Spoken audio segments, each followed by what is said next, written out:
नमस्कार, मैं हूं आपके साथ वक्ता दुबे। एपीएन के लोकप्रिय कानूनी प्रोग्राम लीगल हेल्पलाइन में आपका बहुत बहुत स्वागत है। इसमें हमारे कानूनी विशेषज्ञ रोजमर्रा की जिंदगी की समस्याओं से जुड़े कानूनी मसलों पर आपकी शंकाओं का समाधान करते हैं। आज हम सहकारी समिति से जुड़ी जानकारी देंगे। सहकारी शब्द का शाब्दिक अर्थ है साथ मिलकर कार्य करना। जब आर्थिक उद्देश्य के लिए साथ मिलकर काम किया जाता है तो सहकारी समिति बनाई जाती है। 1903 में भारतीय अकाल आयोग ने सरकार को भारत में सहकारी समितियों की शुरुआत को लेकर रिपोर्ट करने की पेश की और 1904 में पहला सहकारी ऋण समिति अधिनियम पारित किया गया। आजादी के बाद कई पहल किए गए और भारत सरकार ने 2002 में सहकारिता पर एक राष्ट्रीय नीति की घोषणा की। फिर सहकारी समितियों के कार्य ने तेजी पकड़ी। सहकारी समितियों को सहकारी संस्था, सार्वजनिक निगम और सहकारी उपक्रम आदि के नामों से जाना जाता है। सहकारी समिति ऐसे लोगों का ग्रुप होता है जो अपने पारस्परिक लाभ के लिए स्वेच्छा से सहयोग करते हैं। ये एक स्वैच्छिक संस्था है। इसमें कोई भी व्यक्ति कभी भी सदस्य बन सकता है और स्वेच्छा से सदस्यता छोड़ भी सकता है। सहकारी समिति में पूंजी सभी सदस्यों द्वारा लगाई जाती है और अगर संस्था पंजीकृत हो जाती है तो वो ऋण भी ले सकती है और साथ ही सरकार से अनुदान भी प्राप्त किया जा सकता है। तो ये तो थी सहकारी समिति पर बुनियादी जानकारी। ज्यादा जानकारी और सलाह देने के लिए हमारे साथ हैं कानूनी विशेषज्ञ अधिवक्ता ऋषिपाल सिंह जी। ऋषिपाल जी, आपका सहकारी समिति के तमाम बहुत बहुत स्वागत है। ऋषिपाल जी, आपको सहकारी समिति के तमाम नियम, कायदे, कानून की जानकारी देंगे। आपका कोई सवाल है तो आप फोन करके राय ले सकते हैं। फोन लाइंस खुल चुकी हैं।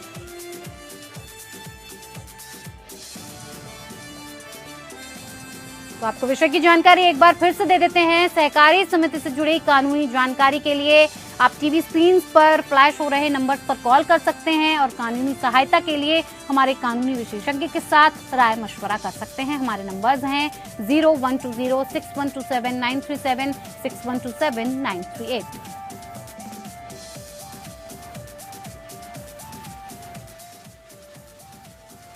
चलिए कार्यक्रम की शुरुआत करते हैं। और ऋषिपाल जी, सबसे पहले हम आपसे ये जानना चाहेंगे कि सहकारी समिति की कानूनी परिभाषा क्या है? देखिए, जैसे आपने अपने इंट्रोडक्शन के अंदर बताया, सहकारी समिति, जो शब्द सहकारी है, अगर उसको इंग्लिश का जो वर्ड उसको देखा जाए तो कोऑपरेटिव है जी। यानी एक ऐसी संस्था जिसमें लोग आपस में मिलकर कोऑपरेट करते हैं, एक दूसरे का साथ देते हैं और एक संस्था का निर्माण करते हैं जी। अब बहुत सारे ऐसे क्षेत्र होते हैं, जैसे हम सब जानते हैं कि सरकार का जो काम है बहुत एक सीमित होता है। सरकार हर जगह काम नहीं कर सकती। बहुत सारे ऐसे क्षेत्र होते हैं जो बहुत इंटीरियर हैं, या मान लीजिए वहां पर सरकार जो अपना योगदान दे रही है, काम कर रही है, वो लिमिटेड है, या प्राइवेट जो संस्थाएं हैं वो क्योंकि वो अपने जो काम करके लाभ के लिए करती हैं वो वहां पर नहीं आ रही।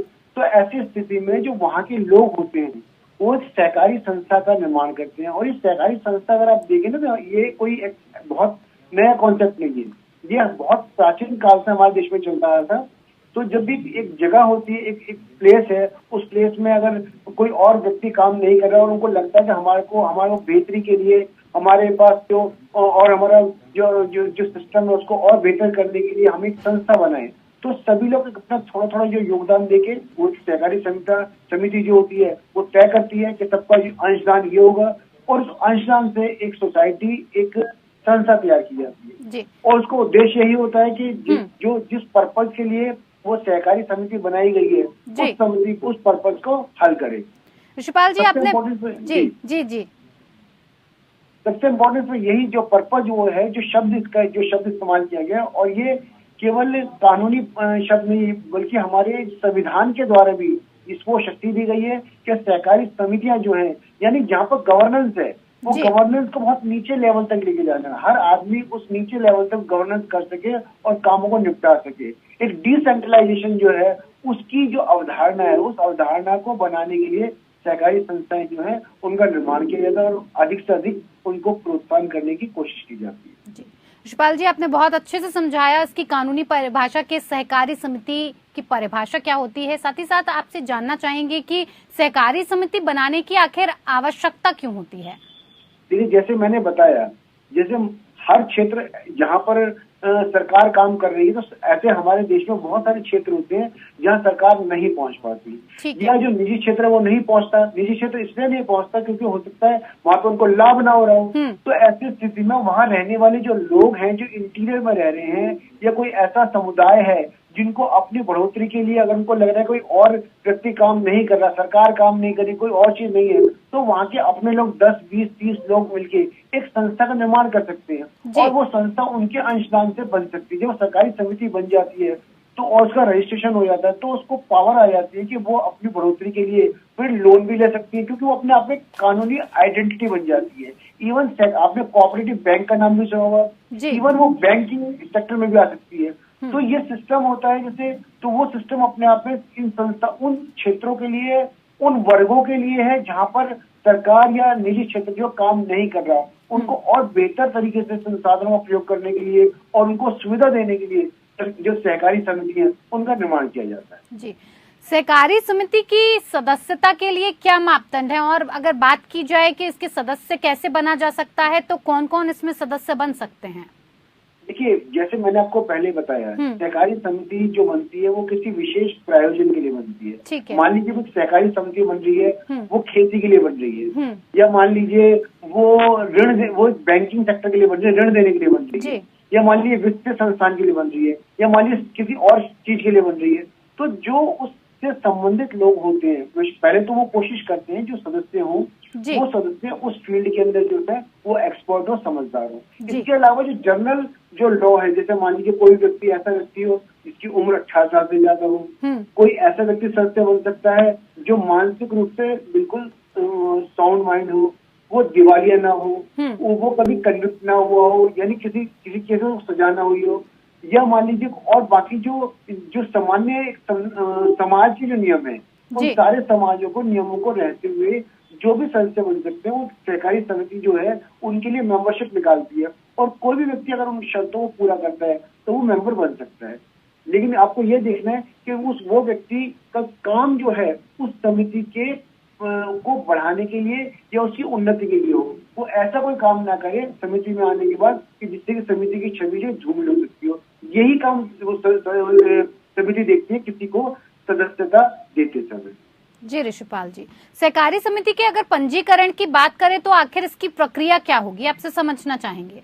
देखिए, सरकारी समिति जब उसका निर्माण हो जाता है और उसको बहुत सारी शक्तियां मिल जाती है, इवन जो शक्ति इतनी भी होती है कि वो आगे से सरकार से वित्तीय सहायता भी ले सकती है और एक कानूनी एक आइडेंटिटी के रूप में काम करती है। तो इसलिए जरूरी होता है कि सहकारी जो समिति है उनका जो पंजीकरण हो, उनको सरकार पंजीकृत करे। पंजीकृत का अर्थ ये होता है कि गवर्नमेंट का पोर्टल है, उस पोर्टल के ऊपर उसका रजिस्ट्रेशन हो कि हाँ ये सहकारी समिति चल रही है। तो उसका जो पंजीकरण इसलिए आवश्यक है कि जब भी अगर आपको आगे आपको कानूनी पहचान बनानी है तो पहचान कैसे बनेगी? जैसे मान लीजिए प्रॉपर्टी परचेज करते हो तो कानूनी रूप से प्रॉपर्टी का रजिस्ट्रेशन जरूरी है। या मान लीजिए सहकारी समिति भी अपने अपनी सोसाइटी हो जाती है।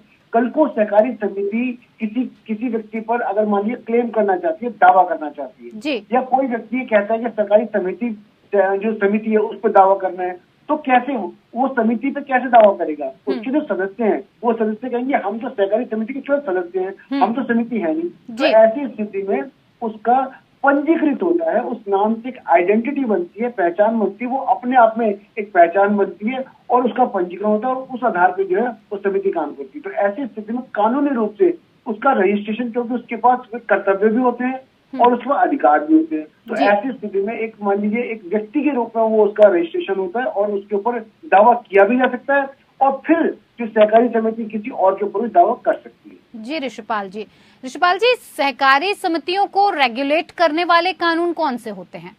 देखिए, सहकारी समिति को रेगुलेट करने वाले कानून हमारे देश में बहुत सारे अब से कई सारे कानून हैं। इवन ये जो कानून है हर राज्यों के अंदर क्या होता है, सहकारी समिति कानून उसके हिसाब से राज्य के हिसाब से भी ये अलग अलग हो जाते हैं। जैसे मान लीजिए किसी राज्य के अंदर अगर खेती को ज्यादा बढ़ावा देना है तो उस सरकार ने जो उस तरह के नियम बनाए। किसी राज्य ने मान लीजिए व्यापार को ज्यादा बढ़ावा देना है, किसी राज्य ने मान लीजिए जो सिंचाई को ज्यादा देना है या शिक्षा को ज्यादा देना है, तो जिस पॉइंट पर सरकार जो राज्य सरकार होती है वो जो नियम बनाती है तो उसके हिसाब से होती है। एक केंद्रीय नियम होता है वो जो जिसके अंदर एक ऐसी समिति बन सकती है जो पूरे भारत के स्तर पर काम करती है, या मान लीजिए 1 या 2 या 3 राज्यों के स्तर पर काम कर सकती है, यानी कि उनको एक पावर होती है कि वो ज्यादा स्तर पर काम कर सकते हैं। और इसमें राज्य के स्तर पर जो होता है उसके अपने नियम है, उस नियमों के अनुसार अगर मान लीजिए कोई सहकारी समिति पंजीकृत है तो उस राज्य के जो नियम है वो उसको फॉलो करने पड़ेंगे। तो कई सारे रेगुलेशंस हैं, उन रेगुलेशंस को लेकर सहकारी समितियों को काम करना। What is multi state cooperative act, बहुराज्य सहकारी अधिनियम क्या है? जैसे आपने अभी यही बताया, जैसे मैंने आपको पहले बताया कि राज्य जो है, जो भी स्टेट है, मान लीजिए उत्तर प्रदेश है, राजस्थान है, वो अपने राज्य का एक सहकारी समिति जो बनाना है उसके पंजीकरण का नियम बनाता है कि हमारे राज्य में किसी को सहकारी समिति बनानी है तो उसका नियम है। मान लीजिए लेकिन कोई ऐसी समिति बनती है जिसका कार्य एक से ज्यादा राज्यों में फैला हुआ है, यानी वो अपने काम को उससे ज्यादा बढ़ाती है, तो अब एक राज्य के जो नियम है वो दूसरी वाली उसको रेगुलेट नहीं करेगी। तो ऐसी स्थिति में जो मल्टी स्टेट जो रेगुलेटरी वो है नियम है वो इसमें वर्कआउट करता है कि उनके चलते आपको जो सारे नियम है उन नियमों के चलते आपको सहकारी समिति के नियम बनाने पड़ते हैं, और उन सारे नियमों से फिर आप बनते हैं। उसमें ये फायदा होता है कि आप दोनों किसी भी राज्य में जहाँ पर वो संस्था है, आप उनमें से किसी भी राज्य में जाकर उसके ऊपर दावा कर सकते हैं, या वो संस्था किसी भी राज्य में जाकर दावा कर सकती है। जी ऋषिपाल जी, सहकारी समिति बना तो ली जाती हैं जैसे कि आपने बताया परिभाषा के अकॉर्डिंग, लेकिन अगर चलाने की बात की जाए तो आखिर पैसे कहाँ से आते हैं सहकारी समिति चलाने के लिए? देखिए, जैसे शब्द से ही जाहिर है, सहकारी समिति जो बनती है वो सहकारिता नहीं कोऑपरेट से बनती है। मान लीजिए 10 सदस्य सबसे पहले उसके, और कोई कार्य करना चाहते हो, हर एक आदमी को अपना अंशदान देना पड़ेगा। हर आदमी को 10-10 हजार रुपए देने पड़ते हैं, वो अपना नियम तय करते हैं। यानी 10-10 हजार अगर देते हैं तो मान लीजिए 1 लाख रुपए हो गए, तो वो अंशदान जो सहकारी समिति जो होती है, जो शुरू में सहकारी समिति बनती है तो जो भी उसके सदस्य हैं उनके द्वारा ही वो पोषित होती है। जब वो कई साल हो जाते हैं, कानूनी प्रक्रिया मिल जाती है, उनको कानूनी मापदंड पूरे कर लेते हैं, तब वो अपने लोन के लिए या मान लीजिए वित्तीय सहायता के लिए वो अप्लाई कर सकते हैं। लेकिन शुरू में जो अंशदान होता है, जो भी सदस्य होते हैं उनके द्वारा दिया जाता है। इसीलिए सहकारी समिति है उनकी ज्यादा से ज्यादा मेंबरशिप जो है वो दी जाती है, जिससे मेंबरशिप फीस आए, उनका फाइनेंस आए, और सरकारी जो समिति है वो कार्य करती है। देखिए, जो सरकारी समितियां होती जब भी पंजीकृत होती है तो पंजीकृत करते समय कुछ नियम बनाए जाते हैं उसको कि कोई भी संस्था किस तरह से काम करेगी, किस तरह से उसका बजट रखा जाएगा, और अगर कोई समस्या आएगी उसका इलेक्शन वो कैसे होगा। लेकिन कुछ समय बाद अगर संस्था को ये लगता है कि जो पुराने नियम हैं उन नियमों में कुछ बदलाव किया जाए, और क्योंकि वो नियम या तो आउटडेटेड हो चुके हैं या उनको और बेहतर कार्य प्रणाली के लिए जरूरी है कि उन नियमों से बेहतर कुछ उनको रिप्लेस किया जाए, तो ऐसी स्थिति में जो बायलॉज है उन बायलॉज को कोई भी सदस्य या जो उनका डायरेक्टर होता है या सेक्रेटरी जो होता है वो उन नियमों को बनाता है, और जो जनरल असेंबली होती है उस जनरल असेंबली के अंदर उसको एक प्रस्ताव को रखता है कि हम नियम चेंज करना चाहते हैं। तो जो उनके सदस्य होते हैं उनके ऊपर जैसे पार्लियामेंट में बहस होती है या अपने बात रखना चाहते हैं, वो लोग अपनी बात रखते हैं, और फिर जब मेजोरिटी के बाद अगर मेजोरिटी पीपल ये कहते हैं कि हाँ इस नियम के अंदर बदलाव करना चाहिए, और जनरल असेंबली जो उनकी जनरल बॉडी मीटिंग है वो कहती है ठीक है बदलाव होना चाहिए, तो और कोरम सेलेक्ट करता है, तो वो जो नियम होता है पुराने नियम में वो रिप्लेस करके नए नियम को लागू कर देते हैं। और जब नया नियम लागू होता है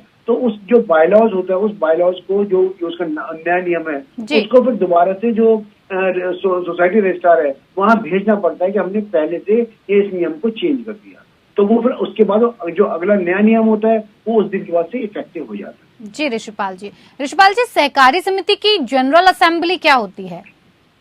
जनरल असेंबली देखिए जितने सदस्य हैं दो तरह की असेंबली होती है, एक उनकी एग्जीक्यूटिव बॉडी होती है और एक जनरल बॉडी होती है। एग्जीक्यूटिव बॉडी के अंदर तो जो उनके अध्यक्ष हैं, सेक्रेटरी हैं, निर्देशक हैं, वो लोग होते हैं जो उस समिति को चलाते हैं, उसको कंट्रोल करते हैं। लेकिन और जनरल असेंबली में वो सारे के सारे सदस्य होते हैं जिन्होंने उसकी सदस्यता ले रखी है, वो सारे सदस्यों का अधिकार होता है कि उस मीटिंग में जा सकते हैं और अपनी बात को कह सकते हैं। और वही जो जनरल असेंबली होती है वो सबसे बड़ी पावर वाली होती है। किसी नियम को बदलना होता है, अगर मान लीजिए किसी निर्देशक को चेंज करना होता है या कोई और चीज करनी होती है, तो सरकार जो जनरल असेंबली है उसके अंदर ही जो है वोटिंग की जाती है, उसमें प्रस्ताव रखा जाता है, प्रस्ताव रखने वाले के बाद उस चीजों में बदलाव लेके आता है। तो वो सबसे बड़ी संस्था होती है, उस सहकारी जो समिति है उसकी सबसे बड़ी संस्था, सबसे ज्यादा पावर वाली संस्था है, और वही फिर नियमों को चेंज करती है और आगे चीजों को चलाने का जो है वो जो सेक्रेटरी है या निर्देशक है उनको राइट देती है। जी ऋषिपाल जी, बहुत बहुत धन्यवाद आपका हमारे साथ जुड़ने के लिए और तमाम जानकारी हम तक पहुंचाने के लिए। तो फिलहाल लीगल हेल्पलाइन में मेरे साथ इतना ही, मुझे दीजिए इजाजत, नमस्कार।